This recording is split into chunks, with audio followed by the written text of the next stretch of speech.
Hey students, welcome back to another brand new episode of your homeschooling and virtual learning process. Today we'll be dealing with email writing in detail.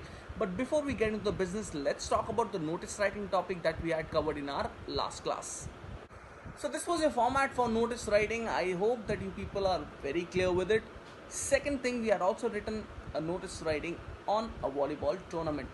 Today we'll be writing an email on the same common theme, but before we get into the business, you need to know what are the key elements involved in email writing, its format, and the unique way to present an email. So as you people know, we should treat our email writing and notice writing topic as one unit, whereas our notice writing and email writing topic both will have a common theme.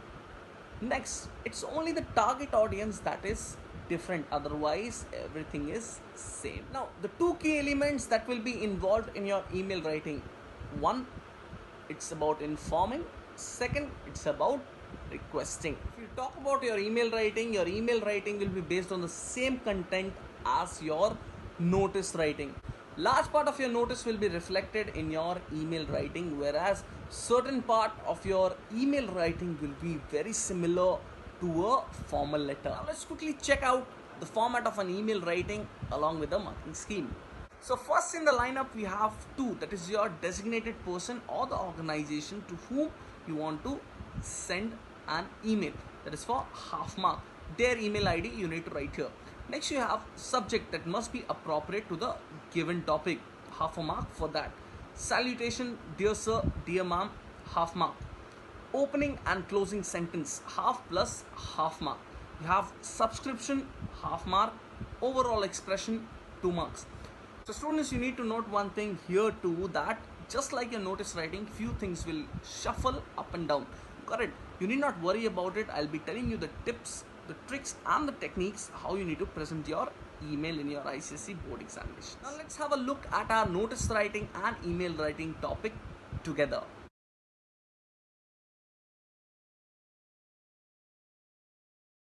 So the first step that we need to do before we start our email writing is to draw an outline box with a pencil. Now it's totally left up to you whether you want to draw the box or not. As I said to you in my notice writing video too, that this particular thing of drawing a box will represent your neatness and cleanliness, and it will be easy for your examiner to evaluate things. So you can see here we are up with our first procedure of drawing a box. Here you can draw the four-sided box because your email will not exceed more than one page. But you remember I said for your notice writing, first you draw a three-sided box, and then when you complete your notice, then you can go for your fourth side of the box. Now children, before we move down to our second step, just a small clarification. Now, our second step is all about writing the email address, correct? Now, there's a small confusion regarding, this email writing, like whom to write, where to write, what is the trick, what is the technique, how we can make things very easier and comfortable for us. So students, two places where I find students getting stuck. First, they write individual's name. Please don't write any individual's name in your email ID. If it is to your neighboring school principal, you're not going to write principal's name there. Correct? That is matter of huge disrespect. Second thing, in case of sports celebrities, I have seen a few specimens where students ask me what to write as email ID. I said them only one thing. See, all the sports celebrities or maybe the big personals, they are managed by their manager. So what you can do is, suppose if you need to call Sachin or maybe MS Dhoni as a chief guest, what you can do, manager MSD, manager Sachin Tendulkar @gmail.com. It's all about being smart and applying your brains. Got it? So for this, I have got a technique for you. What you can do is, first understand the designation, then the organization @gmail.com. Understand this technique: designation, organization @gmail.com. Now in your email address, email ID, you should not leave any space. Got it? There's also a writing technique I'll be teaching you next. Now, one more thing, that you need to keep in your mind that you should not use capital letter while writing any email ID. You should know the difference between official email ID and personal email ID. That's what the entire scenario is while we write an email. So here it is, just from the left hand side you can write, see, P should be in small letter.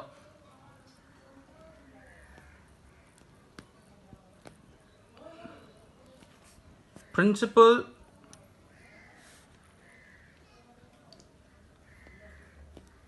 NIVRS @ gmail.com. Now see, here my P is small, got it? I have not left space anywhere, got it? So this shows that my email address is valid. Now you should be very careful while writing the first alphabet, because here is the place where generally students make mistake by writing the first letter as capital, got it? Now I was talking about designation plus organization @ gmail.com. Now see, you were asked to write an email to the neighboring school principal. So designation is principal, got it? NIVRS is school's name. So designation plus organization @gmail.com. So that was your step one, but here I have got few students like who have handwriting problem or who leave space while writing. So for you people, what you can do, you can follow this technique. If your handwriting is very straightforward, you write it like that. Or if you have a tendency of leaving gap between the words and alphabets, what you can do is, without lifting your pen, you people can write your email ID. So according to this, you will not write things in capital, as well as you will not leave any kind of space in between. So one procedure is your straightforward handwriting as I have written here. Another procedure, without lifting your pen, you can write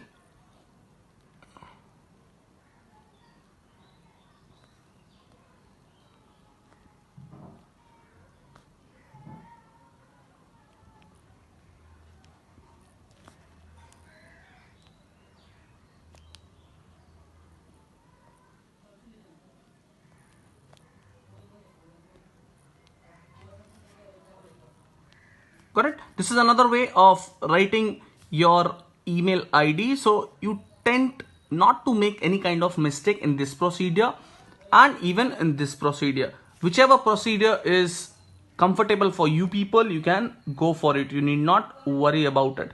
Got it? And be careful with the principal spelling. So that was your first step. Second step is all about writing the subject. Now, for writing the subject, very simple logic is, go to your notice, copy the second line, paste it down here. Now, until and unless it's a very hefty topic, you need not change anything here.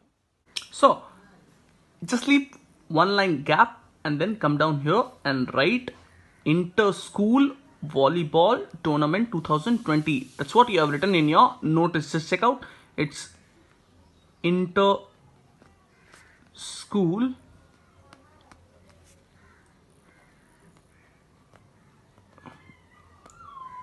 volleyball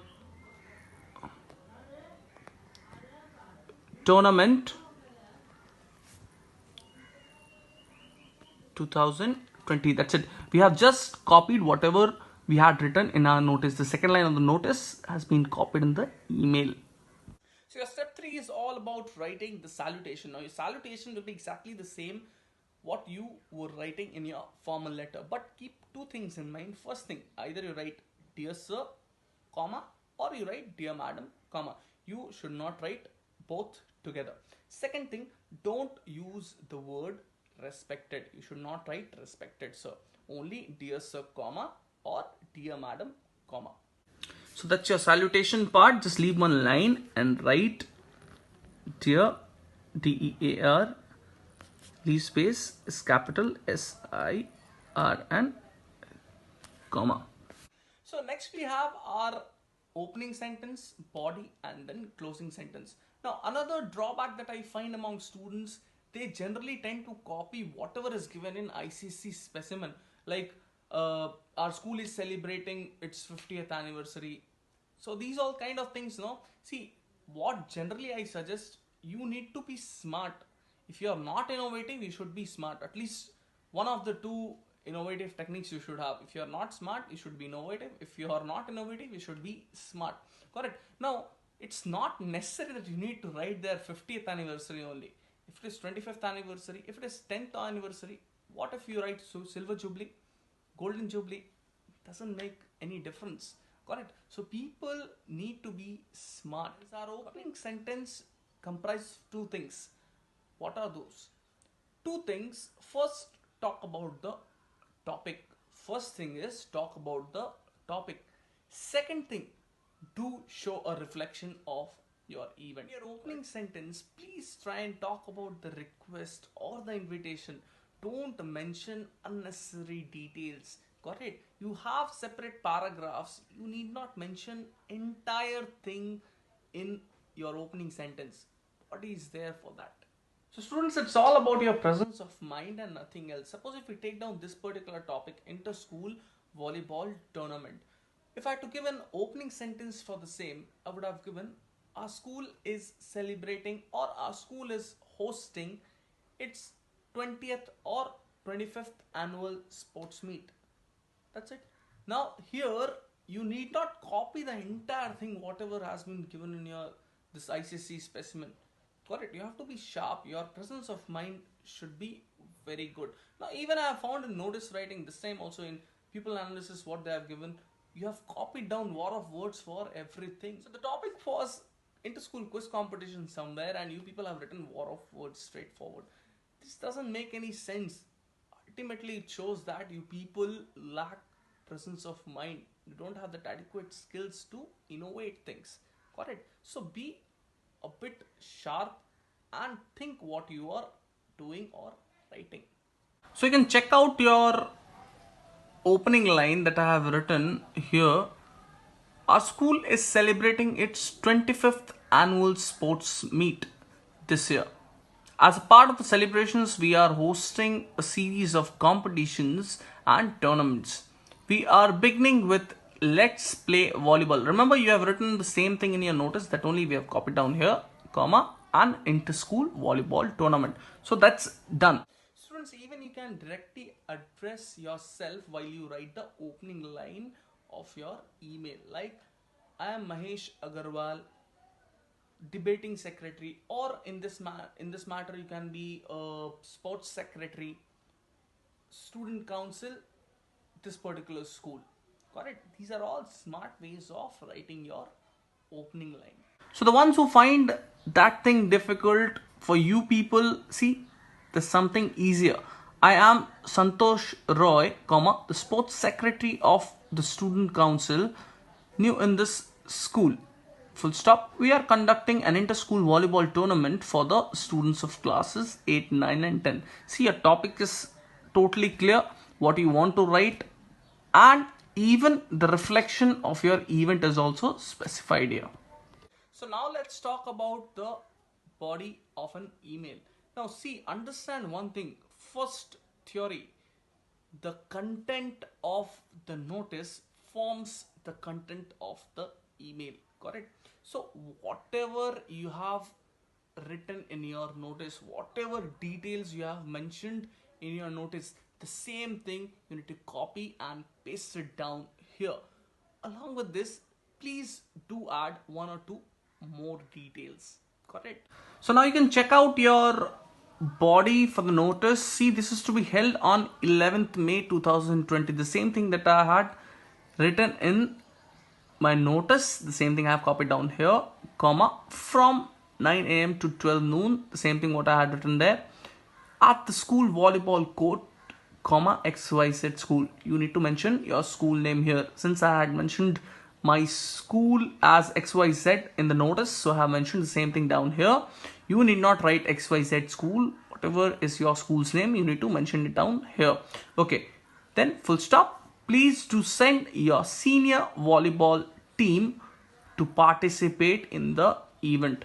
Then I have changed my paragraph and I've written all the teams along with their respective coaches are requested to be present at the ground an hour before the start of their game. Full stop. Lunch will be provided. As I said, you need to copy the maximum of the details from your notice here. So the same thing we have done here. Now, it's totally left to you whether you want to add few details or not. Got it? But it's always advisable, please do add few details. Like, see here I have added few details like all the teams along with the respective coaches are requested to be present at the ground. Got it? And then lunch will be provided. Got it? You can even write light refreshments will be provided, or you can even write here like the other relevant details will be sent via email once the participation is confirmed. So many things are there. Here only two examples I have taken. I have placed it down. Got it? So that was about your body of an email. Now we need to talk about the main important factor, that is the closing line of an email. Now students generally forget to write the closing line, or they forget to bifurcate their 3 paragraphs of opening, body and their closing sentence. So you need not do such kind of things. Why? Because your closing line carries half a mark and you need to focus. Now see how you should differentiate between an opening line and closing line, that you need to understand. Second thing, your opening line and closing line should not overlap at any cost. Students, you should have the clarity about the polite closing and humble closing of an email. You cannot be too harsh, you cannot be commanding there, you cannot order there. You need to be polite and humble. This is where your expression matters, and you need to be polite while you end up your email. So while you end your email, please be polite. I'll give you a few sentences like, see, suppose if you are hoping for something, hoping for a positive response, comma. Next, if you want someone's support, hoping for your positive support. Correct? Hoping to see your school representing the tournament.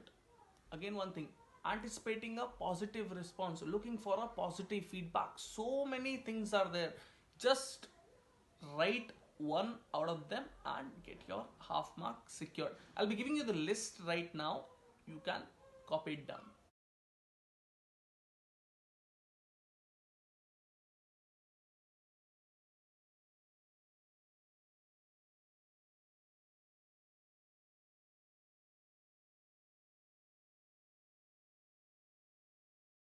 So you can see the closing line that I have used here. We look forward to your school's participation in the tournament. So many I have listed. Anyone you can just mug it up and vomit it down.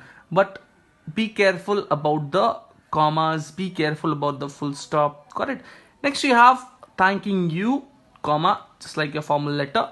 Then comes your subscription. Got it? Subscription will be yours. See, it's a 3-stroke Y. Generally students fail to make a 3-stroke Y. It's better, please make a 3-stroke Y. Yours, please don't put an apostrophe S here. You can write here faithfully,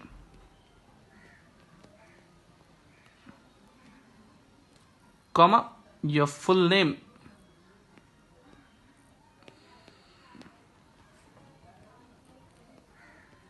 Here's your initial, title, correct, and then your designation, always recommended. You can write sports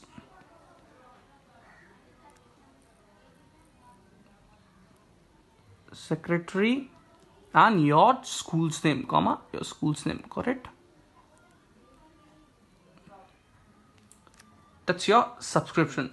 If you talk about the marking scheme over here, it's like half here, then check out another half here, your email ID, you have your subject, then you have your salutation, half mark here, half mark for your opening sentence, 2 marks here, and then half for your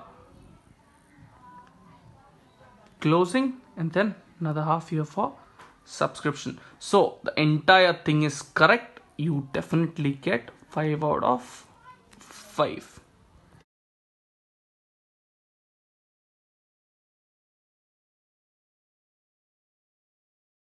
students, that's all for today. Next week, same day, same time. I hope your email writing doubts are cleared. Please do apply the techniques and be smart enough while you are writing your board examinations.